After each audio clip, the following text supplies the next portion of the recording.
10 দিনের মধ্যে পরমাণু চুক্তি না হলে ইরানে হামলা চালাবে যুক্তরাষ্ট্র। হুঁশিয়ারি ট্রাম্পের, সতর্ক করল ইইউ। প্রতিরক্ষা জোরদার তেহরানের। গাজা শান্তি পরিষদের প্রথম বৈঠক, $10 বিলিয়ন অনুদান ঘোষণা ট্রাম্পের। উপত্যকায় সামরিক ঘাঁটি নির্মাণের পরিকল্পনার নথি ফাঁস, গার্ডিয়ানের প্রতিবেদন। এপস্টেইন ইস্যুতে গ্রেফতারের পর মুক্তি পেলেন সাবেক ব্রিটিশ প্রিন্স অ্যান্ড্রু। নিজেকে নির্দোষ দাবি, আটকের ঘটনায় মার্কিন প্রেসিডেন্টের দুঃখ প্রকাশ। এবং তুষারঝড়ে বিপর্যস্ত বিভিন্ন দেশ। যুক্তরাষ্ট্রের ক্যালিফোর্নিয়ায় যান চলাচল ব্যাহত। রাশিয়ায় ঝড় ওয়ালের আঘাত, ফ্লাইট বাতিল। জাপানে বন্ধ শিক্ষা প্রতিষ্ঠান।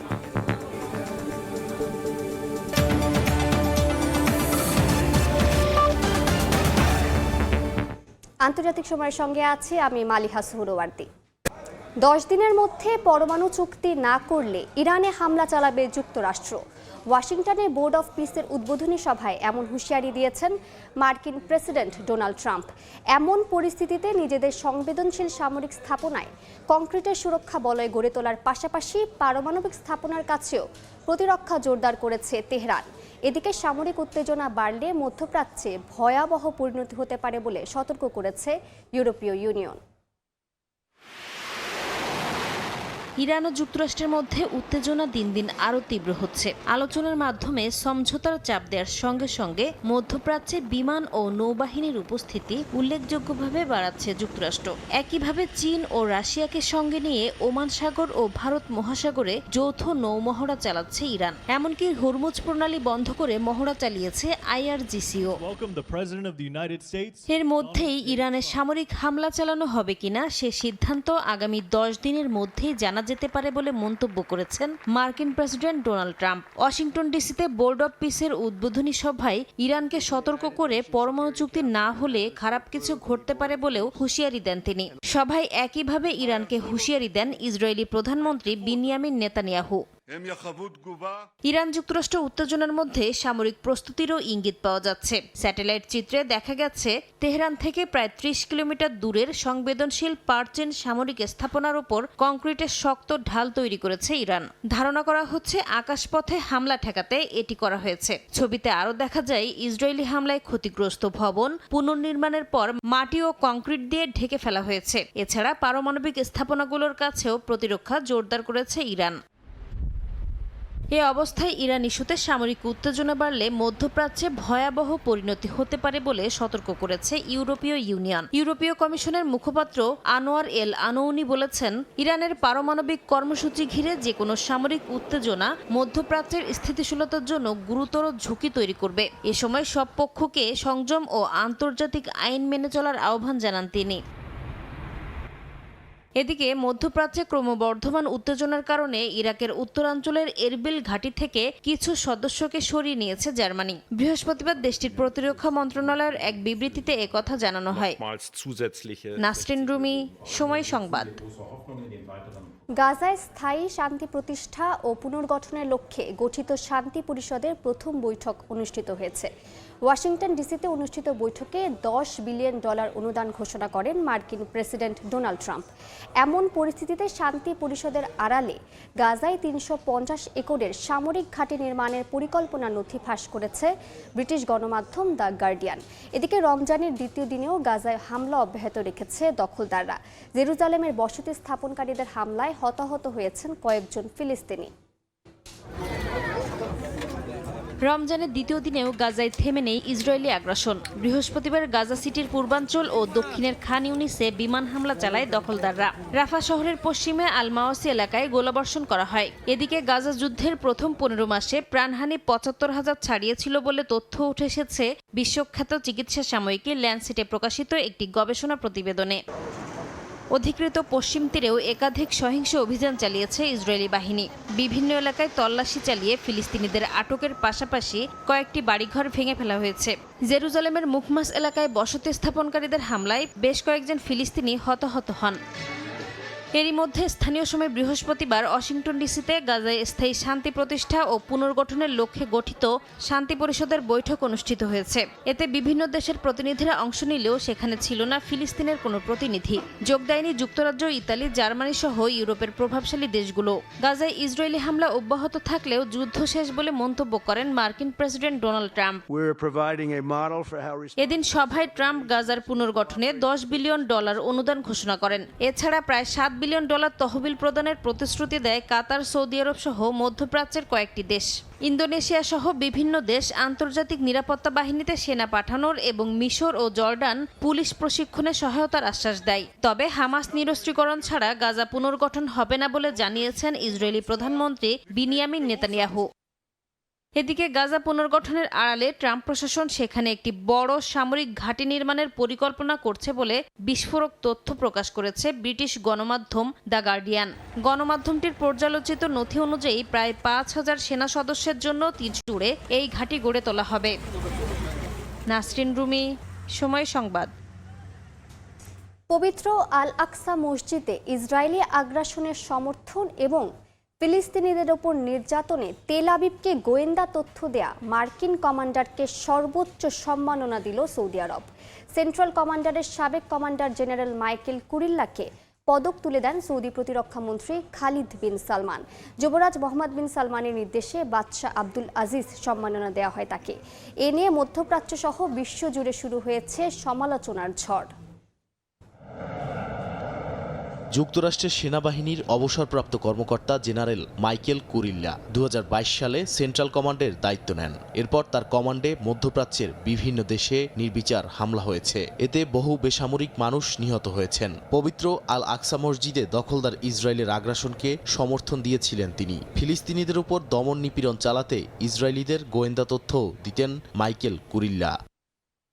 স্থানীয় সময় বৃহস্পতিবার এমন বিতর্কিত একজনকে সৌদি আরবের অন্যতম সর্বোচ্চ সামরিক ও বেসামরিক সম্মাননা হিসেবে বিবেচনা করা বাদশাহ আব্দুল আজিজ মেডেল দেয়া হয়। যুবরাজ মোহাম্মদ বিন সালমানের নির্দেশে তাকে মেডেল তুলে দেন দেশটির প্রতিরক্ষা মন্ত্রী খালিদ বিন ওয়ালিদ। জেনারেল কুরিল্লাকে দেশটির সর্বোচ্চ সম্মাননা দেয়ায় সৌদি আরবের অবস্থান প্রশ্নের মুখে পড়েছে। বিশেষ করে যুবরাজের নাম কুখ্যাত যৌন অপরাধী এপস্টাইনের ফাইলে আসার কয়েকদিন পরেই এই ঘটনা ঘিরে শুরু হয়েছে সমালোচনার ঝড়। ফিলিস্তিনের গাজায় দখলদার ইসরায়েলের বর্বরতার কারণে গত বছর দুর্ভিক্ষ দেখা দেয়। ওই সময় মার্কিন কংগ্রেসে মাইকেল কুরিল্লা দাঁড়িয়ে বলেন, গাজায় যাই হোক তাদের মূল প্রাধান্য বিষয় হলো হামাসকে নির্মূল করা। এছাড়া 2022 সালে দায়িত্ব নেয়ার পর তিনি সিরিয়ার আল হোল শরণার্থী ক্যাম্প পরিদর্শনে গিয়েছিলেন। তিনি ওই সময় মন্তব্য করেছিলেন, এটি টাইম বোমা। যদি ক্যাম্পের মানুষকে পুনর্বাসন না করা হয় তাহলে ভবিষ্যতে এখান থেকে ISIS এর যোদ্ধা তৈরি হবে। এর মাধ্যমে ওই শিবিরে থাকা মুসলমান শিশুদের তিনি ভবিষ্যৎ সন্ত্রাসী হিসেবে অভিহিত করেছিলেন। যদিও জেনারেল কুরিল্লাকে পদক তুলে দেওয়ার মতো দ্বিচারিতা সৌদি প্রশাসনই প্রথম করেনি। এর আগে গেল বছর পাকিস্তানও তাকে নিশানি ইমতিয়াজ নামে সামরিক পুরস্কারে ভূষিত করেছিল। নাদিম মারজান, সময় সংবাদ। সকালে আটকের পর সন্ধ্যায় মুক্তি পেলেন ব্রিটিশ সাবেক প্রিন্স অ্যান্ড্রু মাউন্টব্যাটেন উইন্ডসর। কুখ্যাত যৌন অপরাধী জেফ্রি এপস্টেইন ইস্যুতে সরকারি পদে থেকে ক্ষমতার অপব্যবহারের অভিযোগে পুলিশের হাতে আটক হন অ্যান্ড্রু। যদিও সব অভিযোগ অস্বীকার করেছেন তিনি, তবে তার বিরুদ্ধে তদন্ত চলমান রয়েছে বলে জানিয়েছে যুক্তরাজ্য পুলিশ। এদিকে অ্যান্ড্রুর গ্রেফতারের খবরে ভাই রাজা তৃতীয় চার্লসের পাশাপাশি গভীর দুঃখ প্রকাশ করেছেন মার্কিন প্রেসিডেন্ট ডোনাল্ড ট্রাম্প। কুখ্যাত যৌন নিপীড়ক জেফ্রি অ্যাপস্টিনের সঙ্গে সম্পর্ক নিয়ে কয়েক মাস ধরে নিজ দেশে তীব্র সমালোচনার মধ্যে ছিলেন সাবেক British Prince Andrew Mountbatten Windsor. এই অভিযোগে তার প্রিন্স উপাধি ও সম্মাননাও বাতিল করেন বড় ভাই ও রাজা তৃতীয় চার্লস। স্থানীয় সময় বৃহস্পতিবার সরকারি পদে থেকে ক্ষমতার অপব্যবহারের অভিযোগে পুলিশের হাতে আটক হন অ্যান্ড্রু। তবে সকালে আটক করা হলেও সন্ধ্যায় তাকে ছেড়ে দেয়া হয়। এদিন নরফোকের একটি পুলিশ স্টেশন থেকে তাকে বের হতে দেখা যায়। ব্রিটিশ গণমাধ্যমে প্রকাশিত একটি ছবিতে একটি গাড়ির পেছনে তাকে হেলান দিয়ে বসে থাকতেও দেখা যায়।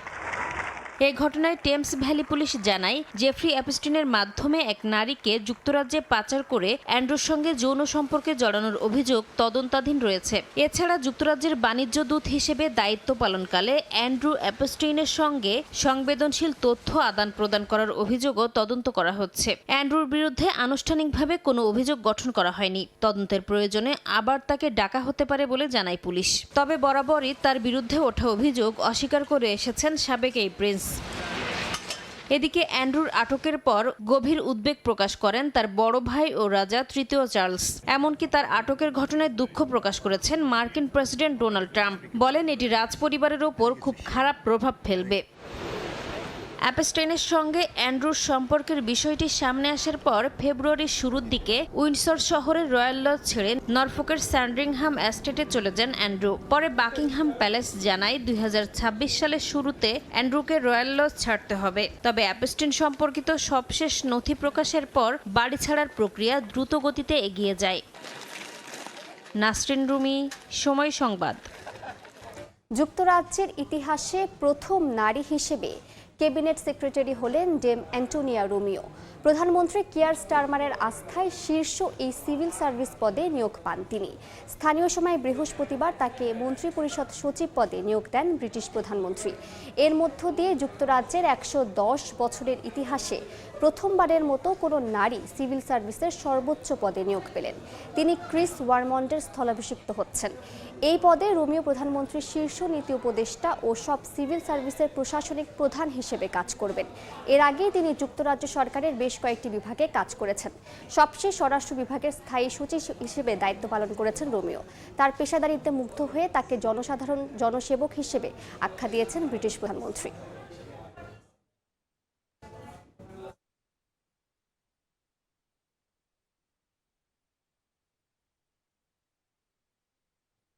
আন্তর্জাতিক সময় আরও থাকছে। পাকিস্তানের খাইবার পাখতুনখোয়ায় সেনা অভিযানে 4 সন্ত্রাসী নিহত। বিপুল পরিমাণ অস্ত্র ও গোলাবারুদ উদ্ধার। তেহরিকি তালেবান পাকিস্তানের সদস্য দাবি পুলিশের। বিপর্যস্ত যুক্তরাষ্ট্র, জাপান, ইতালি ও রাশিয়ার বিস্তীর্ণ অঞ্চল। ক্যালিফোর্নিয়ার সিয়েরা নেভাডা পর্বতমালার সামনে তীব্র তুষারপাতে যান চলাচল ব্যাহত হয়েছে। জাপানের উত্তর পূর্বাঞ্চলে রাস্তায় জমেছে 7 ফিট উঁচু বরফের স্তূপ। বন্ধ ঘোষণা করা হয়েছে 3 শতাধিক শিক্ষা প্রতিষ্ঠান। এদিকে শীতকালীন অলিম্পিকের আয়োজক শহর ইতালির কোর্টিনা দা আম্পেজিও ভারী তুষারপাতে বিপর্যস্ত হয়ে পড়েছে। জাপানের উত্তরাঞ্চলের হোক্কাইডো দ্বীপে তুষারঝড়ের তীব্রতায় বিপর্যস্ত জনজীবন। তুষারে ঢেকে গেছে চারপাশ। এমনকি জনসাধারণের সড়কে চলাচল করতেও বেগ পেতে হচ্ছে। রাস্তায় জমে আছে 7 ফিট উঁচু বরফের স্তূপ। হোক্কাইডোর রাজধানী সাপ্পোরোর প্রধান বিমানবন্দরে 135টি ফ্লাইট বাতিল করা হয়েছে। রেল পরিষেবাও ব্যাহত হচ্ছে। স্থানীয় গণমাধ্যম জানিয়েছে 300-র বেশি স্কুল সাময়িকভাবে বন্ধ ঘোষণা করা হয়েছে। রাশিয়ার রাজধানী মস্কোতে শক্তিশালী শীতকালীন ঝড় ওয়ালের আঘাতে চরম বিপাকে স্থানীয় বাসিন্দারা। এ ঝড়ের কারণে মস্কোতে মৌসুমের সবচেয়ে ভারী তুষারপাতের আশঙ্কা করা হচ্ছে। শতাধিক ফ্লাইট বিলম্বিত হয়েছে, বাতিল করা হয়েছে 19টির বেশি ফ্লাইট। আবহাওয়াবিদরা বলছেন এই তুষারপাত ফেব্রুয়ারির স্বাভাবিক গড়ে 2/3 পূরণ করতে পারে। চলতি শীতে মস্কোয় তাপমাত্রা নেমেছে -25 ডিগ্রি সেলসিয়াস পর্যন্ত। যুক্তরাষ্ট্রের ক্যালিফোর্নিয়ায় তীব্র তুষারঝড়ে বিপর্যস্ত সিয়েরা নেভাডা অঞ্চল। ইন্টারস্টেট 80-তে আটকা পড়েছেন অনেকেই। তাদের উদ্ধারে নিয়োজিত আছে স্থানীয় প্রশাসন। সিয়েরা নেভাডার নিকটবর্তী এলাকায় 4 থেকে 8 ইঞ্চি তুষারপাতের পূর্বাভাস রয়েছে। শীতকালীন অলিম্পিকের আয়োজক শহর ইতালির কোর্টিনা দো আম্পেজোতে আবারও তুষারপাত হয়েছে। 1 সপ্তাহের বেশি সময় শুষ্ক আবহাওয়ার পর হঠাৎ তুষার ফিরে আসায় বহু গাড়ি রাস্তায় আটকে পড়ে। কিছু সড়ক বন্ধ ঘোষণা করা হয় এবং শাটল পরিষেবা বাতিল করা হয়। মালিহা সুহরওয়ার্দী, সময় সংবাদ। পাকিস্তানের খাইবার পাখতুনখোয়ার লাক্কি মারওয়াতে সেনা অভিযানে অন্তত 4 সন্ত্রাসী নিহত হয়েছে। বৃহস্পতিবার দেশটির আইএসপিআর জানায়, গোপন সংবাদের ভিত্তিতে লাক্কি মারওয়াতে জেলায় অভিযানে নামে নিরাপত্তা বাহিনী। এ সময় সন্ত্রাসীদের সঙ্গে তীব্র গোলাগুলি হয়। পরে ঘটনাস্থল থেকে 4 জনের মরদেহ উদ্ধার করে আইনশৃঙ্খলা রক্ষা বাহিনী। অভিযানে বিপুল পরিমাণ অস্ত্র ও গোলাবারুদ উদ্ধার হয়েছে বলে জানানো হয়। আইএসপিআর জানায়, নিহতরা এলাকায় একাধিক সন্ত্রাসী কর্মকাণ্ডে জড়িত জড়িত ছিল। নিহতরা তেহরিকে তালেবান পাকিস্তানের সদস্য বলে দাবি তাদের। এদিকে সফলভাবে অভিযান সম্পন্ন করায় আলাদা বিবৃতিতে নিরাপত্তা বাহিনীকে অভিনন্দন জানিয়েছেন প্রেসিডেন্ট আসিফ আলী জারদারি ও প্রধানমন্ত্রী শাহবাজ শরীফ। মিশরের উত্তর পূর্বাঞ্চলে ভয়াবহ সড়ক দুর্ঘটনায় অন্তত 18 জন নিহত হয়েছেন। এই ঘটনায় আরও আহত হয়েছেন অন্তত 3 জন। স্থানীয় সময় বৃহস্পতিবার দুপুরে পোর্ট সৈয়দ প্রদেশে এই ঘটনা ঘটে। রাষ্ট্রীয় গণমাধ্যমের তথ্য মতে যাত্রীবাহী বাস ও ট্রাকের সংঘর্ষ হয়। হতাহতদের বেশিরভাগই জেলে। গুরুতর আহত অবস্থায় কয়েকজনকে হাসপাতালে ভর্তি করায় মৃতের সংখ্যা বাড়তে পারে বলে আশঙ্কা করা হচ্ছে। ভারতের কংগ্রেস নেতা রাহুল গান্ধীকে হত্যার হুমকি দেওয়ার অভিযোগে এক তরুণকে গ্রেফতার করা হয়েছে। পুলিশ জানায় বৃহস্পতিবার রাজস্থানের কোটা থেকে রাজ সিং নামের তরুণকে আটক করা হয়। অভিযুক্ত নিজেকে কর্মী সেনার কোটা জেলার মুখপাত্র দাবি করলেও তা অস্বীকার করেছে সংগঠনটি। সম্প্রতি দেশটির পার্লামেন্টে বাজেট অধিবেশনে কংগ্রেস সহ বিরোধীরা স্পিকার ওম বিড়লার বিরুদ্ধে অনাস্থা প্রস্তাব পেশ করেন। কোটায় গ্রেফতার তরুণ এই ঘটনার প্রতিবাদ জানিয়ে সামাজিক যোগাযোগ মাধ্যমে একটি ভিডিও পোস্ট করেন। ওম বিড়লার কাছে ক্ষমা না চাইলে রাহুলের বাড়িতে ঢুকে তাকে গুলি করে হত্যার হুমকি দেন। আফগানিস্তানে নারীদের বিরুদ্ধে ফের কড়া আইন জারি করেছে তালেবান সরকার। নতুন বিধি অনুযায়ী স্ত্রীকে শারীরিক শাস্তির অনুমোদন দেওয়া হয়েছে স্বামীদের। অনুমতি ছাড়া আত্মীয়ের বাড়িতে গেলে সর্বোচ্চ 3 মাস কারাদণ্ডের বিধানও রাখা হয়েছে স্ত্রী। এদিকে 2019 সালের নারী নির্যাতন বিরোধী আইন বাতিল করায় উদ্বেগ জানিয়েছেন অধিকার কর্মীরা। আফগানিস্তানের তালেবান সরকারের নতুন দণ্ডবিধি ঘিরে শুরু হয়েছে তীব্র বিতর্ক। 2009 সালের নারী নির্যাতন বিরোধী আইন বাতিল করেছে তালেবান। নতুন 90 পাতার দণ্ডবিধি আদালতে বিতরণ করা হয়েছে বলে জানায় আন্তর্জাতিক সংবাদ মাধ্যমগুলো। এই বিধিতে স্ত্রীকে শারীরিকভাবে শাস্তির অনুমোদন দেওয়া হয়েছে স্বামীদের, তবে হাড় ভাঙা বা দৃশ্যমান জখম হলে রাখা হয়েছে শাস্তির বিধানও। বিধি অনুযায়ী স্ত্রীর ওপর অতিরিক্ত শক্তি প্রয়োগে জখম বা হাড় ভাঙলে স্বামীর সর্বোচ্চ 15 দিনের কারাদণ্ড হতে পারে। তবে দোষী সাব্যস্ত হওয়ার জন্য নির্যাতিত স্ত্রীকে পুরো হিজাব পরা অবস্থায় আদালতে দিতে হবে নির্যাতনের প্রমাণ। পাশাপাশি থাকতে হবে স্বামী বা প্রাপ্তবয়স্ক কোনো পুরুষ অভিভাবক। অন্যদিকে স্বামীর অনুমতি ছাড়া আত্মীয়র বাড়ি গেলে সর্বোচ্চ 3 মাস কারাদণ্ডের বিধানও রাখা হয়েছে স্ত্রীর। নতুন দণ্ডবিধিতে আফগান সমাজকে উলামা, আশরাফ, মধ্য ও নিম্ন এই 4 শ্রেণীতে ভাগ করা হয়েছে। একই অপরাধের শাস্তি নির্ধারিত হবে অপরাধের ধরন নয়, বরং অভিযুক্তদের সামাজিক অবস্থান অনুযায়ী। কোনো ইসলামী পণ্ডিত অপরাধ করলে তার ক্ষেত্রে কেবল পরামর্শই যথেষ্ট। আশরাফ শ্রেণীর জন্য সমন ও পরামর্শ, মধ্য শ্রেণীর জন্য কারাদণ্ড আর নিম্ন শ্রেণীর ক্ষেত্রে কারাদণ্ডের পাশাপাশি বিধান রয়েছে শারীরিক শাস্তিরও। এদিকে দেশটিতে তালেবান কর্তৃপক্ষ ইসলামী আইন অনুযায়ী পুরুষদের দাড়ি 1 মুঠির চেয়ে ছোট না রাখার নির্দেশ কঠোরভাবে বাস্তবায়নের কথা বলা হয়েছে। দাড়ি বেশি ছোট করে কাটলে নাপিতদের আটক করা হচ্ছেও দেশটিতে। শিউলি রোজা, সময় সংবাদ। রাজনৈতিক অস্থিরতার মাঝে ভেনেজুয়েলায় পাশ হলো সীমিত ক্ষমা আইন। অন্তর্বর্তী সরকারের প্রেসিডেন্ট দেলসি রদ্রিগেজ আইনে স্বাক্ষর করেন। এর মধ্য দিয়ে নতুন রাজনৈতিক অধ্যায়ের শুরু বলে মনে করছে সরকার। তবে মানবাধিকার সংগঠনগুলো বলছে এই আইন রাজনৈতিক বন্দীদের জন্য স্বস্তি বয়ে আনবে না। বৃহস্পতিবার দ্বিতীয় দফা বিতর্ক শেষে ভেনেজুয়েলার ক্ষমতাসীন দল নিয়ন্ত্রিত ন্যাশনাল অ্যাসেম্বলি ক্ষমা বিল অনুমোদন করে। পরে অন্তর্বর্তী প্রেসিডেন্ট দেলসি রদ্রিগেজ আইনটিতে স্বাক্ষর করেন। এ সময় উপস্থিত ছিলেন স্বরাষ্ট্রমন্ত্রী এবং ন্যাশনাল অ্যাসেম্বলির প্রেসিডেন্ট। সরকারের দাবি, এই আইন গণতান্ত্রিক সহাবস্থান ও জাতীয় ঐক্যের পথ খুলে দেবে। ক্ষমা আইন ভেনেজুয়েলার জন্য একটি অসাধারণ দ্বার উন্মুক্ত করেছে, যাতে দেশটি পুনরায় একত্রিত হতে পারে এবং গণতান্ত্রিক ও শান্তিপূর্ণ সহাবস্থানের শিক্ষা নিতে পারে। ভেনেজুয়েলাকে ঘৃণা ও অসহিষ্ণুতা থেকে মুক্ত করার জন্য মানবাধিকারকে প্রাধান্য দেওয়ার জন্য এই আইনটি একটি নতুন সূচনা। আইন অনুযায়ী 2002 সালের অভ্যুত্থান এবং 2004 থেকে 2025 সালের বিভিন্ন রাজনৈতিক বিক্ষোভ ও নির্বাচনী সহিংসতার ঘটনায় জড়িতদের জন্য সাধারণ ক্ষমার সুযোগ রাখা হয়েছে। তবে 2019 সালের ঘটনায় সামরিক বিদ্রোহে দণ্ডিতরা এর বাইরে থাকবেন। আইনটি সুনির্দিষ্ট অপরাধের তালিকা দেয়নি, যদিও আগের খসড়ায় রাষ্ট্রদ্রোহ, বিদ্রোহ, কর্তৃপক্ষের বিরুদ্ধে প্রতিরোধের মতো অভিযোগের উল্লেখ ছিল। এই আইনের আওতায় আটক ব্যক্তিদের সম্পদ ফেরত দেয়া হবে না, রাজনৈতিক কারণে দেয়া সরকারি পদে নিষেধাজ্ঞা প্রত্যাহার করা হবে না, পাশাপাশি গণমাধ্যমের ওপর আরোপিত নিষেধাজ্ঞাও বাতিল করা হবে না। মানবাধিকার সংগঠনগুলোর অভিযোগ, শত শত রাজনৈতিক বন্দীর জন্য এই আইন স্বস্তি বয়ে আনবে না। অন্যদিকে সরকার বরাবরই দাবি করে আসছে দেশে রাজনৈতিক বন্দী নেই, বরং অপরাধে জড়িতদেরই কারাবন্দী করা হয়েছে। গত মাসে অন্তর্বর্তী সরকারের ক্ষমতা নেয়া দেলসি রদ্রিগেজ এরই মধ্যে তেল বিক্রি ও কূটনৈতিক সম্পর্ক স্বাভাবিক করার বিষয়ে কিছু সমঝোতায় পৌঁছেছেন। নতুন আইন অনুযায়ী বিদেশে অবস্থানকারীরা আইনজীবীর মাধ্যমে আবেদন করতে পারবেন, তবে ক্ষমা পেতে হলে দেশে উপস্থিত থাকতে হবে। ট্রাইব্যুনালে 15 দিনের মধ্যে আবেদন নিষ্পত্তির নির্দেশ দেওয়া হয়েছে। বাস্তবায়ন তদারকিতে একটি বিশেষ কমিশনও গঠন করা হয়েছে। রাইসা জান্নাত, সময় সংবাদ। রাশিয়ার হামলা মোকাবেলায় ইউক্রেনের নতুন ড্রোন কৌশল এবং জাপোরিজ্জিয়া পারমাণবিক কেন্দ্রের বিদ্যুৎ সংকট আন্তর্জাতিক উদ্বেগ বাড়িয়েছে। সুইডেন সামরিক সহায়তা বৃদ্ধি করেছে, পাশাপাশি বাল্টিক রাষ্ট্রগুলো সতর্ক করে দিয়েছে রাশিয়া আগ্রাসন অব্যাহত রাখলে কঠোর প্রতিরক্ষা ও শক্তিশালী পাল্টা আক্রমণ করা হবে।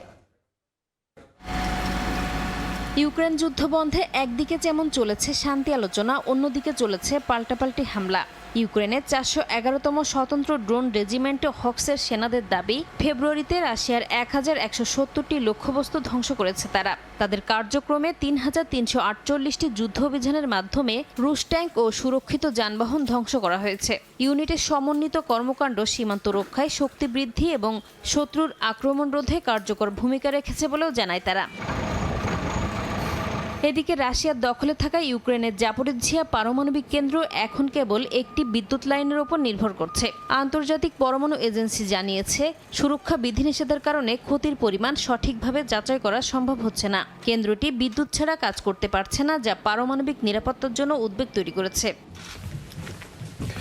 ইউক্রেনের প্রতিরক্ষা সক্ষমতা বাড়াতে 2026 সালের জন্য ইউক্রেনকে $1.42 বিলিয়ন সামরিক সহায়তা দেওয়ার ঘোষণা দিয়েছে সুইডেন। এ প্যাকেজে রয়েছে ড্রোন, আকাশ প্রতিরক্ষা ব্যবস্থা, দীর্ঘ দূরত্বের ক্ষেপণাস্ত্র ও গোলাবারুদ। 2022 সালে রাশিয়ার আগ্রাসনের পর থেকে সুইডেন ইউক্রেনকে মোট 103 বিলিয়ন ক্রোন সমমানের সামরিক সহায়তা দিয়েছে বলে জানান প্রতিরক্ষামন্ত্রী পাল জনসন। এদিকে কেনিয়ান গোয়েন্দা প্রতিবেদনে জানা গেছে 1000-এর বেশি কেনিয়ান রাশিয়ার পক্ষে ইউক্রেনের যুদ্ধে অংশ নিচ্ছে। নিয়োগকারীরা চাকরি প্রার্থীদের প্রতি মাসে $2715 বেতন দেওয়ার প্রলোভন দেখানোর কারণেই তারা অংশ নিচ্ছে বলে জানা গেছে। এমন পরিস্থিতিতে রাশিয়াকে সতর্ক করে এস্তোনিয়ার পররাষ্ট্রমন্ত্রী বলেছেন, রাশিয়া বাল্টিক রাষ্ট্রগুলোতে আগ্রাসনের চেষ্টা করলে মস্কোর ভেতরে ভয়াবহ আক্রমণ চালাবে ন্যাটো। এস্তোনিয়া, লাটভিয়া ও লিথুয়ানিয়ার প্রতিরক্ষা শক্তিশালী উল্লেখ করে তারা রাশিয়াকে প্রতিহত করতে সক্ষম বলেও মন্তব্য করেন তিনি। নাসরিন রুমি, সময় সংবাদ। 5 বছর পর দলীয় কংগ্রেস শুরু করল উত্তর কোরিয়া। দেশটির রাষ্ট্রীয় সংবাদ মাধ্যম জানায়, রাজধানী পিয়ংইয়ংয়ের নবম কংগ্রেস আনুষ্ঠানিকভাবে শুরু হয়েছে। 5 বছর পর আয়োজিত এই কংগ্রেসের প্রতিরক্ষা, কূটনীতি ও অর্থনীতিতে আগামী মেয়াদের প্রধান নীতিগত লক্ষ্য নির্ধারণ করা হবে। পর্যবেক্ষকদের মতে কয়েকদিন ব্যাপী এই বৈঠক দেশটির ভবিষ্যৎ নীতি নির্ধারণে গুরুত্বপূর্ণ ভূমিকা রাখবে। দেখছেন আন্তর্জাতিক সময়। পবিত্র রমজান ঘিরে মালয়েশিয়ার ঐতিহাসিক মার্দেকা স্কয়ার পরিণত হয়েছে এক মিনি বাংলাদেশে। বিদেশের ব্যস্ত জীবনে ক্ষণিকের স্বস্তি খুঁজতে আর ইফতারের আনন্দ ভাগাভাগি করতে সেখানে জড়ো হন শত শত প্রবাসী। মালয়েশিয়া থেকে মোহাম্মদ আব্দুল কাদেরের রিপোর্ট। মালয়েশিয়ার স্বাধীনতার সাক্ষী ঐতিহাসিক দাতারান মারদেকা স্কয়ার। সিয়াম সাধনার মাস ঘিরে আধুনিক স্থাপত্য আর ইতিহাসের মিশেলে এই চত্বরটি এখন প্রবাসীদের কাছে এক মিলন মেলায় পরিণত হয়েছে।